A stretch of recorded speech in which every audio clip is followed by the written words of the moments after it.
Welcome everybody, my name is Michael Crawford. I'm CEO of the Soil CRC and welcome to the next in our series of fortnightly webinars highlighting research in progress within the Soil CRC. Firstly, for those who might not be so familiar with the Soil CRC, a few words of introduction. We are the Cooperative Research Centre for High Performance Soils, the Soil CRC. We've been established for 3 years. We have funding for 10 years from the Commonwealth Government and our partners from across Australia. We have 40 partners, 40 participants in the Soil CRC, representing a range of universities, farmer groups and industry bodies. And one of those industry bodies is South East Water, who Aravind is representing today. The Soil CRC, our purpose is to undertake R&D to deliver tools and knowledge for farmers to help improve their management of soils, to in turn improve their productivity and profitability. I'll come to the speakers in a moment, but firstly, a few advertisements at the start whilst more people are joining us. We've been having webinars now for a while, and today I'm happy to announce some new additions to the list in our list of webinars. In 2 weeks' time, we've got Professor Chen from Griffith University speaking on evaluating alternative rhizobial carriers for improving soil performance. A fortnight later, we're looking at Shane Powell from the University of Tasmania speaking on her project that she's leading on developing an electronic nose for smelling soil and helping in measurement of soil biology. 2 weeks after that, importantly, on a Thursday, not on the Tuesday, but on a Thursday of that week, we've got Dr. Keith Pemberton of the University of Southern Queensland and Chloe Lay speaking on improving decision support systems and helping to improve models like ASSESSMI to better account for soil processes in the modelling approach. And then going into the back end of September, the 22nd of September, Caring for the Land, Farm Care Networks and Adoptability of Soil Improvement Techniques and Practices from Associate Professor Vaughan Higgins of the University of Tasmania. All of those webinars on a diverse range of topics there can be registered for by going to our website, soilcrc.com.au, and registering in much the same way as what you did today. So I'll keep moving. A few items of housekeeping. This webinar is being recorded. It will be available for access later through our website under webinars or via our YouTube channel, which you can subscribe to. You can continue to follow activities within the Soil CRC via Twitter, via LinkedIn, via our YouTube for those various handles. In today's webinar, Aravind and Matthew Currell, who I'll introduce in a minute, will be speaking for about 20-25 minutes, and we'll follow up with questions, of about 15 minutes of questions. To ask a question, type your question in the Q&A box, and we will monitor those questions and ask them at the end. If you just wanted to have a general conversation, put that in the chat box, but for questions, specifically in the Q&A box, which is available at the bottom of your screen. So, I'll introduce our speakers. Dr. Aravind Surapaneni is a Senior Research and Planning Scientist with South East Water, based in Melbourne in Victoria. He's been there for 11 years and he plays a key role in helping to link up both not just South East Water, but the water industry in general with a whole range of research providers, including through the Soil CRC, to address issues that are relevant to the water sector, and in this case relevant to the soils sector as well. Prior to that, he was with Victorian Department of Agriculture at Tatura, where he undertook research in irrigated soils for 10 years, and a PhD in potassium from Massey University. Now, late change to the program, we were advertising Dr. Balaji Sasadri, who's a research scientist on the project, but unfortunately Balaji's fallen ill, so best wishes to Balaji. But in his place, we've got Matthew Currell from RMIT, who's providing input into this project. Matt is an Associate Professor of Environmental Engineering looking at his PhD, looked at using isotopes to understand groundwater quality and sustainability issues. And he brings that groundwater perspective into this project. So he'll say a few words towards the end. But right now, I'm going to stop there and introduce Aravind to speak on the topic of the impacts of liquid injection of biosolids on soil, plants, and groundwater. So over to you, Aravind. I stop sharing. You share your screen. Okay, thank you all. Good morning, everybody. I will start my presentation now.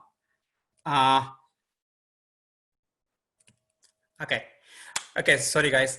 Okay, my contents today are, firstly, I'm going to talk about why water industry is part of the soil CRC. And I will talk about the biosolids business as usual, the way we manage biosolids at Southeast Water and water industry at large. And then thirdly, I'm going to talk about, give you a business case, why liquid injection for Southeast Water, what is the business case? And fourthly, on fourth point, I'm going to talk about the CRC project on liquid injection itself. We're going to talk about the pre-injection product validation, liquid injection, the site itself, and the post-injection impact assessment. Impact assessment, mainly we're talking about the impact on soils, impact on the crop, and impact on groundwater. That's what Matt is going to talk about, groundwater, and we're going to conclude, okay? Look, this is a very good reason why water industry is a part of soil CRC. Okay, water industry generates two products, recycled water and biosolids, and both of them are used in agriculture. Farmers needs recycled water and farmers needs biosolids. And think about these soil issues, if you like, salinity, sodicity, nutrient imbalances, low pH, all soil related health issues are relevant to these two main products that the water industry is giving to farmers. By the way, we give away biosolids for free, and recycled water, they pay some very cheap price for recycled water. So these are the two essential products that are required in agriculture for farmers to grow crops. Okay, and biosolids itself, they present a unique opportunity to increase agriculture independence through recycling of dietary phosphorus. So we all take food, we all take our phosphorus, and we all let the phosphorus out through our biosolids, and we want to recycle the nutrient phosphorus back to the soils to grow crops. Typically in Australia or in Victoria, there are 4 types of biosolids. The figure on the top, you can see some black stockpiles. There are pure biosolids, and the soil looking stockpile in that stockpile map is clay biosolids. So we inadvertently produce clay biosolids because of our clay lined drying pans. And the second one is a biosolids pellets. There are pure biosolids. And the fourth one, there is people like Rich Grow, Pine Grow, and in South Gippsland, they compost biosolids. So we have people buy composted biosolids in Bunnings and all. So typically wherever in every state got their own guidelines. In Victoria, we call them T1, T2, and T3 treatment grades. There are pathogen grades, if you like, and T1 is the top grade, and we have contamination grade C1 and C2. Our business as usual in Southeast Water is a top pathogen grade product, T1 and C2. We will never get a C1 product across Australia. There are some contaminants like copper and zinc always there in biosolids. And the soil CRC injection trial, we used T3C2 liquid biosolids as opposed to solid biosolids you see on the screen. So the business as usual for Southeast Water, we have around 8 plants. Of the 8 plants, 6 plants are mechanical plants, and the digested sludge coming from digesters, anaerobic and aerobic digesters, we take them to a drying process. At Southeast Water, we have indoor solar drying sheds, and we also have outdoor clay-lined drying pans. By the way, we are converting all our clay-lined drying pans to cement-treated concrete rock. Therefore, in the future, all our biosolids will be pure biosolids. And what we do after drying, we take them to a a stockpiling process or a storage process. This is a further treatment. And then after 3 years of stockpiling or storage to get a top grade, T1 grade biosolids product, we take it to, we use it for in agriculture. We basically give it to farmers. So all water industries, mostly they bear the cost of transport, and we also bear the cost of spreading. We basically give farmers a prepared seed bed. So the current regulation in Victoria used to broadcast biosolids in the solid form, followed by shallow incorporation to around 75 millimeters or 1.5 centimeters. So we also have 2 lagoon plants. So in our typical lagoon plants, we can see two faculty lagoons and maturation lagoons, but we don't harvest sludge from the faculty lagoons every year. Typically we do it in 10, 12, 15 years time, okay? And typically what we do there is we need to take one of the faculty lagoon offline, and we need to treat that lagoon as a drying pan over summer periods. And we need to stockpile. So Longwarry plant doesn't have a dedicated stockpile area. So we need to take that to a nearby Pakenham plant around 30 kilometers away from Longwarry. And we need to stockpile it for 3 years, again, for the purpose of getting a top grade T1 product. And then we still need to take that biosolids off-site for beneficial use. So it's a bit of process there, okay? And the biosolids business, so in terms of lagoon plants, this is a problem. This is the problem because this is costly, time consuming, labor intensive, and requires double handling. We need to take sludge from Longwarry to Pakenham and then Pakenham to our farmers properties. So this is a problem. So how do we don't want this problem. So one way to get out of this problem is we came up with a solution. The solution being, can we use these biosolids in the liquid form for agricultural use at Longwarry farm? Longwarry, we have a farm there. The question is, can we use it there? So this would help us to gain some cost efficiencies through bypassing conventional drying and stockpiling process at the Pakenham plant. So what is the business case for liquid injection? So what is the driver? Our driver is to avoid unnecessary relocation of sludge from a lagoon-based plant to a plant where we need to stockpile for 3 years to get a T1 grade. Okay, and the objective of this exercise is to get EPA approved to inject T3 grade liquid biosolids because in Victorian guidelines doesn't give approval. There's no guidance in the Victorian guidelines for liquid injection. So the methodology we used, we want to work with Soil CRC and to develop to generate some reliable scientific data, and so that we can demonstrate to EPA and demonstrate to a community that liquid injection is a safe, viable option. Okay, and ultimately we want to develop some guidelines so that Victorian EPA can use it for other business cases. Okay, and I'm talking about the soil liquid injection project itself. So this is a map of our, this is the lagoon plant at our Longwarry plant. You can see the facultative lagoon 1. The facultative lagoon 1 needs to be emptied because there's been sludge sitting there for the past 15 years. The time has come to remove the sludge, okay? But unfortunately, we can't take that lagoon offline, okay?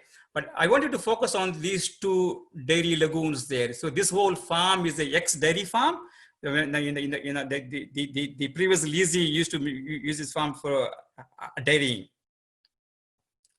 So we have a problem now. The problem is the sludge. We can't take this sludge lagoon, so the sludge lagoon offline, okay? But so because there was sewage coming into the facultative lagoon every day.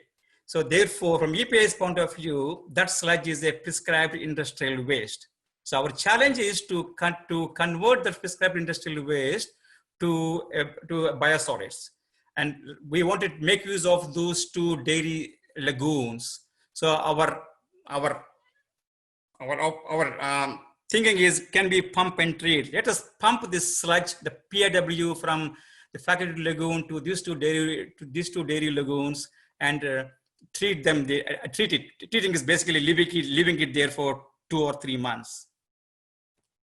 So what we did, we spent a lot of money. We engaged a lot of consultants. The first step there is we need to classify. We need to make sure those 2 dairy lagoons are meeting EPI requirements to store sludge.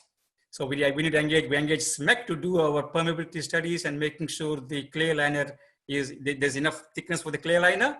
And we brought these dredges to dredge sludge from the bottom of the lagoon and pump into this. Well, we no longer call them as dairy lagoons. We call them as a sludge lagoons. Okay, so from dairy lagoons we convert them to sludge lagoons, and we need to install some temperature probes. And my Nike hat, it was a casualty there in the lagoon. And step 4 is basically taking samples after the treatment period, if you like. We took supernatant samples, we took sludge samples from bottom of that lagoon for testing.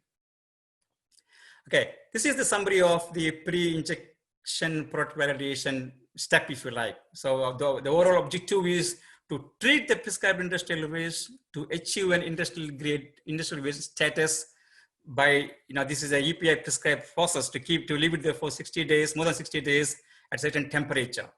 So the methodology is to store this sludge, PAW sludge, in those 2 sludge storages for greater than 2 months. We monitor temperature, and after 87 days, there's no magic number, we just happen to be 87 days there, and the sludge samples were taken from these 2 sludge lagoons.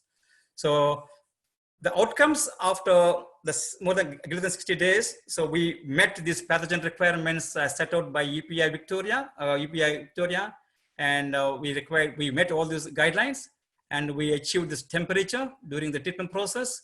We achieved the water solids reduction to greater than 38%, and we know that the sludge will be injected; it won't be spread on the surface. So we basically reclassified the prescribed industrial waste to industrial waste, and we conservatively graded as a T3 product, even though it came as a T2 product. And finally, we got approval from EPI for liquid injection. This is a bit of process. If like this whole thing took us around more than 1 year at least. Okay, and this is the actual the trial itself. So the site location is, by the way, I was talking about our treatment plants before. This is a map of our treatment plants. We have 8 of them, 6 mechanical plants and two lagoon plants. Okay, this is a Longwarry plant around 83 kilometers from southeast of Melbourne. This is the actual topography or the landscape, very flat landscape. So these paddocks that you see on the dryland paddocks, we have a maize within our premises. We used for silage, and where the leasee uses the Class C water to irrigate maize. So the paddocks we use for liquid injection or these paddocks, dryland paddocks. Okay, this dryland paddocks never had a history of biosolids application. Okay, so basically we divided those paddocks into liquid injected paddocks, which are the green color, and we have a farmer's control. Basically, farmers, I think he's put superphosphate and potassium, typical farmers paddock. Okay, next one.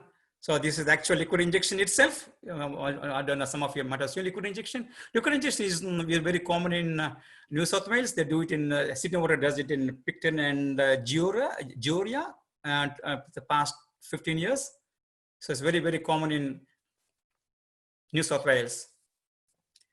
So two things to consider is the depth of injection is 10 to 30 centimeter depth, and the application rate is around 311 wet tons. So we need to match the application rate to the product we have and to the application area we have. So in essence, we haven't met 100% end requirements. We only met around 70% of end requirements. So the plants are end limiting as well. Okay, these are some pictures of liquid injection. You can, the way we need to suck this sludge from these lagoons and transport it and spray it. This is a crop of sorghum. So we pick it up. Chris is our eminent agronomist from ex-Cleanaway. Chris is got a lot of knowledge on agronomy. Okay, and yeah, these are the plant harvesting for silage and for basically for silage. We took some plant samples as well. Okay, so this is the post-injection impact assessment. We're really focusing on soils, plant, and groundwater. So I'm going to talk about soils. So this is a typical soil sampling. We engaged Vintia to help us to do soil sampling. We typically did soil sampling at 0 to 10, 10 to 45, and 45 to 60. And they also went to 60 to 90 as well. Look, I'm giving a just bunch of tables here, the next 4 or 5 slides, but I don't want to just focus on the parameters that are highlighted in yellow and then and numbers highlighted in red. Typically, this is the pre-injection data, post-injection data, and post-harvest data. Okay. Typically, these soils are low in pH. We need to apply lime before injection. Very high in organic matter, high in nutrients. So these soils are, high fertility soils. We can say that. Okay. These are not definitely low fertility soils because this farm historically received chook manure, dairy, sludge. So you got a lot of inputs in the past. Okay, so basically no differences at all, no observable differences with after injection, and same thing holds good. Typically, this is the table for the contaminants. Typically, in biosolids application sites, what we generally observe is the copper and zinc always increases with biosolids, and in this case we got no changes at all. So this is the 0 to 10. Keep in mind the liquid injection depth is around 10 to 30, and we still said also MP is quite high at this depth. Again, no difference between pre-injection and post-injection. You see the heavy metals in the second depth. Definitely no differences. Soil properties, third depth. Hard to pick any differences there.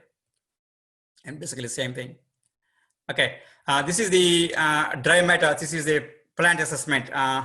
Look, this is a storage of sorghum for forage sorghum.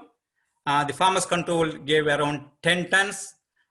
This is data for their 5 liquid injected paddocks. On average 9 tons. And look, there's no stats here. For all practical purposes, there is no differences between injected and farmers control in terms of dry matter. This is the feed test data. I highlighted some important parameters there. Relative feed value is not too bad for sorghum. I think for maize it will be around 200, 180. Metabolism energy is pretty good.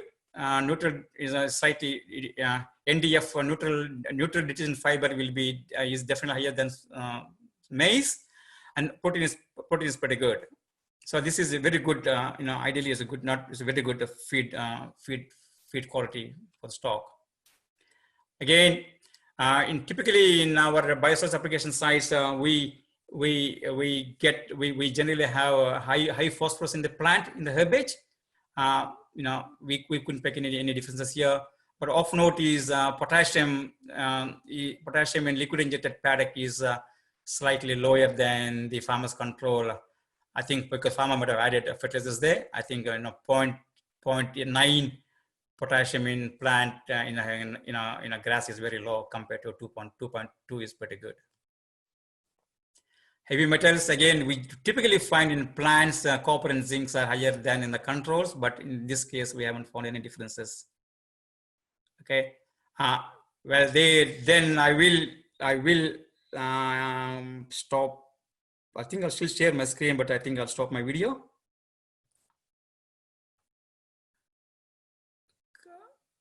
Screen sharing a stop. Let's share window. What I'm doing here, guys. Okay, Aravind. Yes, you you've stopped sharing your screen. You need to bring your slides back up again. Share your screen again for the slides so Matt can talk, if that's the idea. So Matt, maybe even without the slides, you can start talking. Yeah, sure. So thanks for having me, everyone. Good morning. Can you see the screen? Not yet, Aravind, no. So as Michael mentioned at the beginning, my background is in hydrogeology, and particularly groundwater quality type issues. And so Aravind has asked me to take a look at the data that's been collected for groundwater from this liquid injection trial over recent months. There's a fair bit to sort of go through with the data. There's been a fairly detailed monitoring program that's been undertaken at this site, including some pre-injection baseline work, as well as monitoring post-injection event at monthly frequency throughout 2019. So hopefully we can get a few of those results. Looking like we've got something coming up now. Very good. Yeah, Matt, it's Michael. I've shared my screen. So, Aravind, you stop trying and we'll just work off me and you just tell me how you're going here, Matt. Yeah, looking good. All right, so we might move on to the next slide now. Yeah, so as I mentioned, you can see there's a map here of the trial site and there's a few little black stars that are here, or asterisks with PZ1 to PZ5. They are the 5 primary monitoring points for groundwater, PZ standing for piezometer. They're shallow monitoring bores that are just within, basically intersecting the water table. And in this case, at this site, we're in the Western Port Basin and the shallow sediments are mostly quaternary aged clays with small fractions of sand and silt throughout them. As I mentioned, the monitoring was carried out just before as well as after the biosolids liquid injection at these 5 sites, as well as a few other routine monitoring wells around the wider plant. Measurement was done for water levels as well as water quality, including your nutrients. And yeah, we might just move on to the water level data here. So I might just go one slide back there, Michael. So this is just showing correspondence between rainfall monitored at daily frequency at the nearest station and your water table level at the 5 piezometers. The little blue arrow that's put on the screen there, sort of pointing downwards, was the time when the liquid biosolids injection took place. So you can see that there's somewhat of a jump in groundwater level, which occurred after the injection. It's a little bit hard to actually link that to an impact on water levels from the liquid injection here, because there was a fairly significant rain event happening for a couple of days just after. And generally looking at the pattern here, you can sort of see some correspondence between rainfall levels and groundwater levels, as we'd normally expect. But I'd say, thinking forward to the future in terms of monitoring this type of situation, the use of loggers that can actually log the water level at somewhat higher time frequency and actually pick out rain events and potentially other impacts more clearly would be a good way to go. Next slide, please. Looking at nutrients, so this is obviously a fair focus from looking at biosolids. Are we going to have nutrients leaching to groundwater as a result of the liquid injection? You can see that on these 2 graphs here, we've got each piezometer as a series of bar charts, and it's sort of been color coded with the timing. So each of those bars just represents one sampling event happening at monthly intervals after the injection.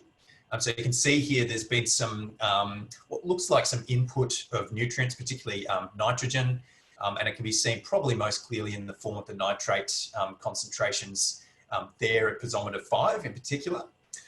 That's somewhat in line with what we might expect with some level of flushing of nutrients to the water table. The piezometer number 5 is the one that is actually down gradient, so along the flow direction of groundwater from the liquid injection trial. And so you can see at PZ5 there on the right-hand graph on your screen, we sort of get this pulse of nitrate that comes to the water table at around sort of April and May, actually nearly 6 months following the liquid injection trial, and then a sort of an attenuation back down towards a background level. So this could be consistent with a flushing of some nutrients from the biosolids. It's not unusual for it to take some time for nutrients to make their way through the soil zone down to the water table, especially when you've got a clay-rich aquifer matrix. Next slide, please. In terms of looking at bacteria, there wasn't a lot to see in most of the monitoring of groundwater that we saw. Only one sort of noticeable event there where we got a pulse very similar to the timing and the sort of shape of the pulse for nitrate in the E. coli, and I've actually misnamed the y-axis there. So these are E. coli data on the graph, and I believe it's organisms per 100 mil there. So you can see a peak to almost sort of 2,500 in May 2019 before going back to non-detects in October. So sort of taking 6 to 9 months to sort of get this pulse, and then an attenuation back to a background level. Campylobacter was also measured, but no detections were recorded. And look, ultimately, just looking into the literature, there has been some published analysis of liquid injection biosolid trials and groundwater impacts previously. It's a Canadian study, so table 2 there from a Canadian study that's looked at nutrients and bacterial components after a liquid injection, and shown similar rates of increase. In their case, things happen more rapidly, more permeable soils and geology allowing that to happen more rapidly, as well as probably some slightly higher peaks in terms of the absolute concentrations from that trial in Canada compared to what we see at Longwarry. Next slide, please. When we look at the metals in groundwater, the story becomes a little bit more complicated. You can see that at most of the piezometers, there's some pre-existing background of metals such as aluminium, copper and zinc, ones that we look out for here with biosolids. So it's quite hard to actually pick a clear trend that relates to the liquid injection inputting heavy metals to groundwater. You can see again at piezometer number 5, there seems to be a bit of a pulse that shows up there with the chromium and perhaps with the zinc as well. It's not quite as clear as it was for the nutrients and the bacteria. This is fairly standard in groundwater. You expect that heavy metals, because they're charged, are going to sort of stick to soils more readily and not necessarily just be flushed down to the water table as something like nitrate might be, nitrate being very soluble. So sorption and redox reactions probably playing a bit of a role here in mediating how the metals move from this system. Next slide. So yeah, Aravind just asked me to sort of finish the wrap up here. So as you saw from his presentation there, no noticeable changes in the agronomy there or the soil properties. There was some minimal, fairly short term, sort of a period of months and then declining rather rapidly in terms of nutrients and some contaminants into groundwater. As Aravind's put up there, to improve the soil fertility and function, probably ideal to be doing this type of liquid injection in low nutrient based farming systems to supplement nutrients, and see that this potentially has some great viability as a solution for both water industry and for low fertility soils looking to improve crop outcomes. So we'll leave it there. Thank you very much. Okay, thank you, Matt. Thank you, Aravind. So when you come back on, there's your acknowledgements.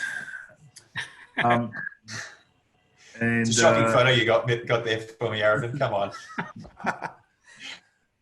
This is a mammoth undertaking for Southeast Water and Soil CRC. It's a lot of clever people helping us, a lot of service providers, a lot of consultants. This is the EPIs. This is fantastic teamwork across various organizations. Okay, good. So I'll stop sharing there, and we'll go to the questions. So the questions, everyone, type them in the Q&A box. We've already got 10 there, and Zoom has a nice feature. You can like a question. If there's a question that you wanted to ask and it's already there, like it, and it'll go to the top of the list. But actually, I'm going to take Chair's prerogative and ask a question first, Aravind. So across Australia, so this is focused on southeast water and the effluent that comes from parts of Melbourne. Across Australia, every regional city, every regional town also produces effluent. Many regional water authorities have facultative lagoons. Is there potential for applying this approach in other parts of Australia that in turn might be more closely located to agricultural areas? The answer is definitely yes, Michael. I think because especially the small lagoon-based plants are spread around the regional parts of Australia where there would access to agricultural land, cropping land, sugarcane, cottons. I mean, look, yeah, there's definitely a scope for using these findings across the country. And as I said, Sydney Water is using it since 1998 at Picton, I understand. I mean, they've been using this, yeah. All right, very good. So on to the questions. The first question, what was the forage sorghum yield for the NIL treatments? For the what treatments, Mike? For the NIL, for the control treatments. Look, for the NIL treatments, we haven't really did any silage from that. I think we haven't harvested that plot, mainly because there's a small paddock. I don't have data for that actually. Okay. So Renix asked, during storage in the ponds, does the sludge emanate any ill odor? Okay, good question, Renek. To keep in mind, the sludge sitting in the facultative lagoons has been there for past 10-15 years. So by that, most of it sludge is already volatilized, digested. So yeah, you will get minimum or no odor. Okay, thank you. Actually, I said Chris already answered it. No noticeable odor was present in the storage ponds. Is the nitrate helping mobilise the chromium as? I cannot answer that question, Mike. I don't have any sufficient data to answer that. I mean, okay, we haven't done that sort of analysis yet. Okay. At what spacing are the injectors that are used? 75 centimeter. Oh, geez, it's short answers. Quick question, short answers. Why was the soil total phosphorus was higher than the post-harvest after past harvest than in the pre and post injection? That's a really good observation there. I think the data clearly says that even though Olsen P has decreased post harvest, the total P has increased. My only explanation to that is we injected this around between 10 to 30 centimeter depth. Probably, I mean, because this P coming from the sludge itself, the P has to stay somewhere. Because when we're applying biosolids to crops, there's a NP imbalance there anyway. So we apply biosolids at N limiting load. By default, we're putting more phosphorus. So the phosphorus has to stay somewhere. Okay, good. So Ryan Leach has asked, are those levels of heavy metals dangerous to human consumption? Look, for all practical purposes, the heavy metals, this particular catchment is a regional catchment. We don't have any industries or factories. Typically, the C2 grade limits for metals are safe, and there's plenty of data across the globe. I mean, a lot of literature there. No, there's hardly any heavy metals going into the produce. I'm talking about tomatoes or lettuce. I mean, I think it's very, very safe. Okay. Follow on. Does it affect the crop type that you can grow? Come again, Michael? Does it affect the type of crop that you can grow, the heavy metal levels? Look, I mean, we know some heavy metals are sensitive to some crops. I think we are talking about forage crops, grain crops. I think we did a lot of analysis on grain samples, historically to assess the heavy metal uptake, cadmiums, and I don't think we never found any cadmiums in the grains so far. All right. So Matt, one for you from Helen Hayden. Why have a PZ monitors on the boundaries of the paddocks? I'll give Aravind the quick handball there. I wasn't involved in the study design for groundwater. What's the question again? Why are the piezo monitors on the boundaries of the paddocks? Okay, good question. So that particular site, as part of maintaining our license with the EPIs, we need to have a groundwater and soil monitoring program. So we have our, I don't know, some 6 or 7 groundwater pumps at the site. But in addition to that, we installed piezos to assess the impact of liquid injection on groundwater movement, and basically we engage a consultant to tell us if we want to assess the impact of liquid injection on groundwater quality and groundwater movement, you tell us where to strategically locate these piezos. So basically from upstream to downstream, so there are strategically placed to pick up various point sources. Okay, thank you. There's a question here from Frank about marine trials done using a biochar sewage sludge blend. It makes reference to a system in Austria where they're using a blend and materials get pre-mixed in the tankers. Look, we haven't gone to that stage yet, but what I can tell you is we have a current project with RMIT. We're trying to convert. So the problem with biosolids at the moment is we're all putting eggs in one basket. Our eggs in that one basket is agriculture use, and with this emerging contaminants and all sorts of issues with biosolids at the moment, we don't have a plan B, and our plan B that we are working with RMIT and Wick Water and Southeast Water and Western Water is all about converting biosolids to biochar, and that biochar could be better product than the biosolids, and biochar will have better carbon sequestration value than biosolids. Okay, I'm going to skip a question here to William. Is there any reason the injection was done during the non-irrigation period? As there will be less evaporation, the risk of groundwater impact could be higher. Given the trials are close to the lagoons in the long term, could this be a high risk on groundwater? Well, the good observation, good question. I think one of the EPA requirements is, because there's no point liquid injecting during winter months. So our objective is to liquid inject before summer, so that evapotranspirations are high and water tables are much lower in summer than in winter. So yeah, EPA said it's a big no to liquid injecting during winter.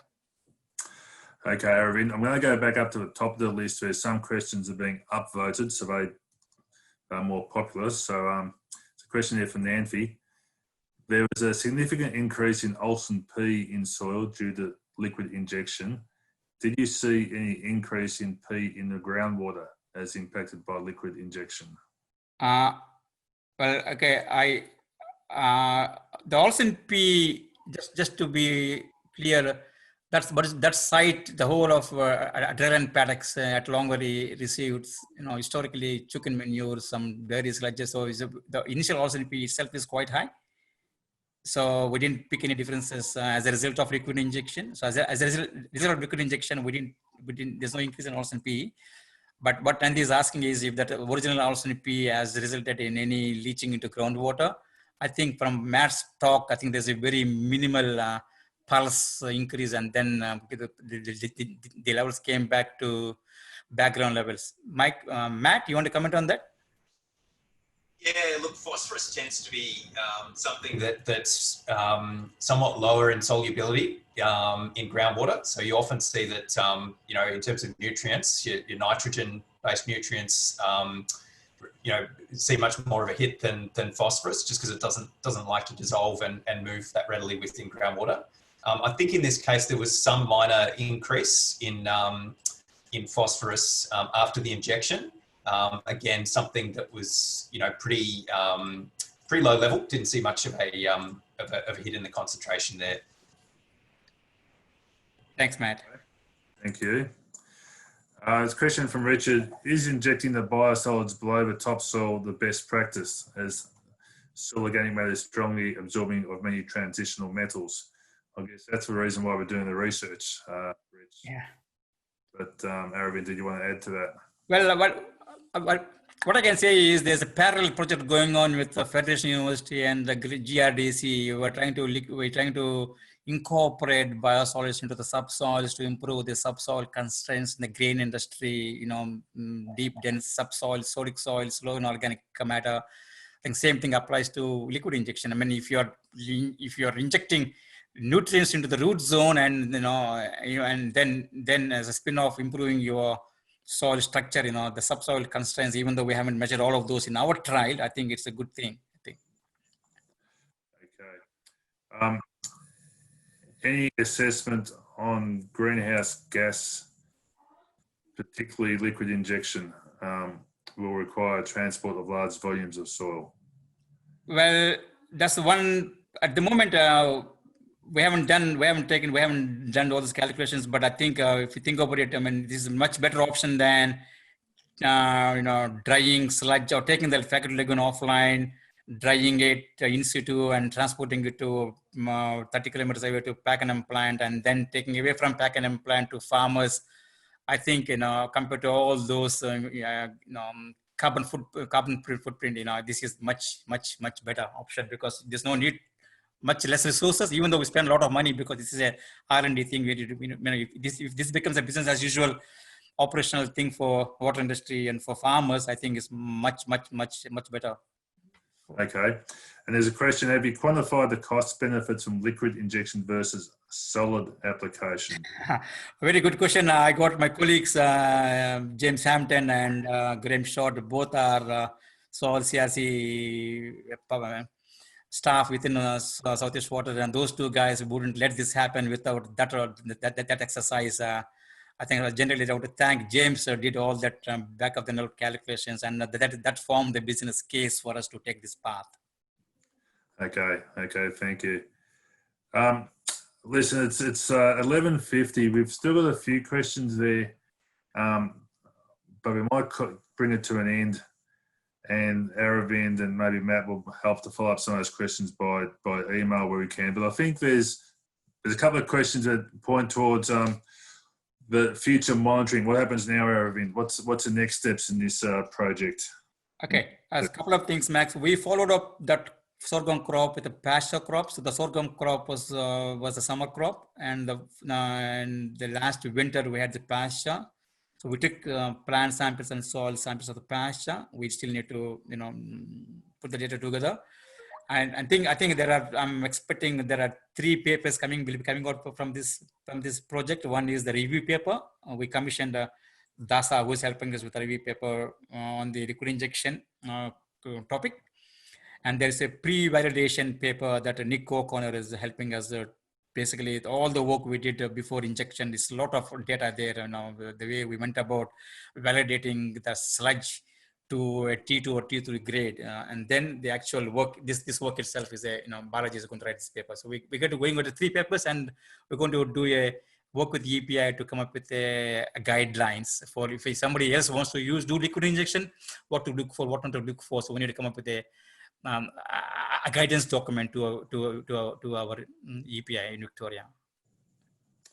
Very good. Okay.